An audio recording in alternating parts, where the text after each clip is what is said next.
السلام علیکم میرے پیارے دوستو، امید کرتی ہوں کہ آپ سب خیریت سے ہوں گے۔ آج کا ہمارا ٹاپک ہے واقعہ معراج، جو کہ دنیا کا سب سے حسین اور خوبصورت سفر نامہ ہے۔ معراج کی رات آپ صلی اللہ علیہ وسلم کے گھر کی چھت کھلی تھی اور اچانک حضرت جبرائیل علیہ السلام چند فرشتوں کے ساتھ نازل ہوئے اور آپ کو حرم کعبہ میں لے جا کر آپ کے سینہ مبارک کو چاک کیا اور قلب انوار کو نکال کر آب زمزم سے دھویا۔ پھر آپ براق پر سوار ہو کر بیت المقدس تشریف لائے۔ براق کی تیز رفتاری کا یہ عالم تھا کہ اس کا قدم وہاں پڑتا تھا جہاں اس کی نگاہ کی آخری حد ہوتی تھی۔ بیت المقدس پہنچ کر براق کو آپ نے اس حلقہ میں باندھ دیا جس میں انبیاء علیہ السلام اپنی اپنی سواریوں کو باندھا کرتے تھے۔ پھر آپ نے تمام انبیاء اور رسول علیہ السلام کو جو وہاں حاضر تھے 2 رکعت نماز نفل جماعت سے پڑھائی۔ جب یہاں سے نکلے تو حضرت جبرائیل علیہ السلام نے شراب اور دودھ کے 2 پیالے آپ کے سامنے پیش کیے۔ آپ نے دودھ کا پیالہ اٹھا لیا۔ یہ دیکھ کر حضرت جبرائیل علیہ السلام نے کہا کہ آپ نے فطرت کو پسند فرمایا، اگر آپ شراب کا پیالہ اٹھا لیتے تو آپ کی امت گمراہ ہو جاتی۔ پھر حضرت جبرائیل علیہ السلام آپ کو ساتھ لے کر آسمان پر چڑھے۔ پہلے آسمان میں حضرت آدم علیہ السلام سے، دوسرے آسمان میں حضرت یحییٰ و حضرت عیسیٰ علیہ السلام سے جو دونوں خالہ زاد بھائی تھے ملاقاتیں ہوئیں اور کچھ گفتگو بھی ہوئی۔ تیسرے آسمان میں حضرت یوسف علیہ السلام، چوتھے آسمان میں حضرت ادریس علیہ السلام اور 5ویں آسمان میں حضرت ہارون علیہ السلام اور چھٹے آسمان میں حضرت موسیٰ علیہ السلام ملے اور 7ویں آسمان پر پہنچے تو وہاں حضرت ابراہیم علیہ السلام سے ملاقات ہوئی۔ وہ بیت المعمور سے پیٹھ لگائے بیٹھے تھے جس میں روزانہ 70,000 فرشتے داخل ہوتے ہیں۔ بوقت ملاقات ہر پیغمبر نے خوش آمدید اے پیغمبر صالحہ کہہ کر آپ کا استقبال کیا۔ پھر آپ کو جنت کی سیر کرائی گئی۔ اس کے بعد آپ سدرۃ المنتہا پر پہنچے۔ بارگاہ الہی میں بے شمار عطیات کے علاوہ 3 خاص انعامات ہوئے جن کی عظمتوں کو اللہ اور رسول کے سوا اور کون جان سکتا ہے۔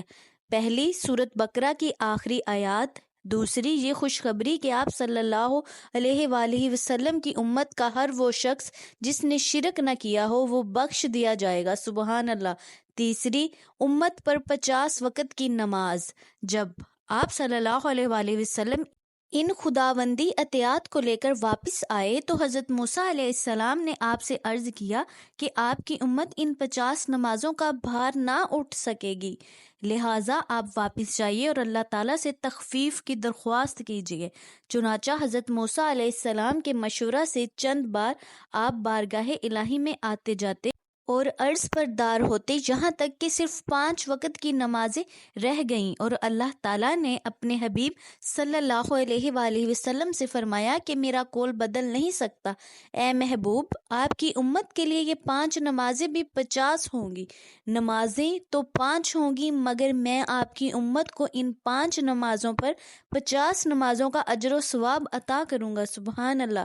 پھر آپ صلی اللہ علیہ وآلہ وسلم عالم ملکوت کی اچھی طرح سیر فرما کر اور آیات الہیہ کا معائنہ و مشاہدہ فرما کر آسمان سے زمین پر تشریف لائے اور بیت المقدس میں داخل ہوئے اور براق پر سوار ہو کر مکہ مکرمہ کے لیے روانہ ہوئے۔ راستہ میں آپ نے بیت المقدس سے مکہ تک کی تمام منزلوں اور قریش کے قافلہ کو بھی دیکھا۔ ان تمام مراحل کے طے ہونے کے بعد آپ صلی اللہ علیہ وآلہ وسلم مسجد حرام میں پہنچ کر چونکہ ابھی رات کا کافی حصہ باقی تھا سو گئے اور صبح کو بیدار ہوئے، اور جب رات کے واقعات کا آپ نے قریش کے سامنے تذکرہ فرمایا تو قریش کو سخت تعجب ہوا، یہاں تک کہ بعض نے آپ کو جھوٹا کہا اور بعض نے مختلف سوالات کیے۔ اس وقت اللہ تعالیٰ نے فوراً ہی آپ کی نگاہ نبوت کے سامنے بیت المقدس کی پوری عمارت کا نقشہ پیش فرما دیا۔ چنانچہ کفار قریش آپ سے سوال کرتے جاتے اور آپ عمارت کو دیکھ دیکھ کر ان کے سوالوں کا ٹھیک ٹھیک جواب دیتے جاتے۔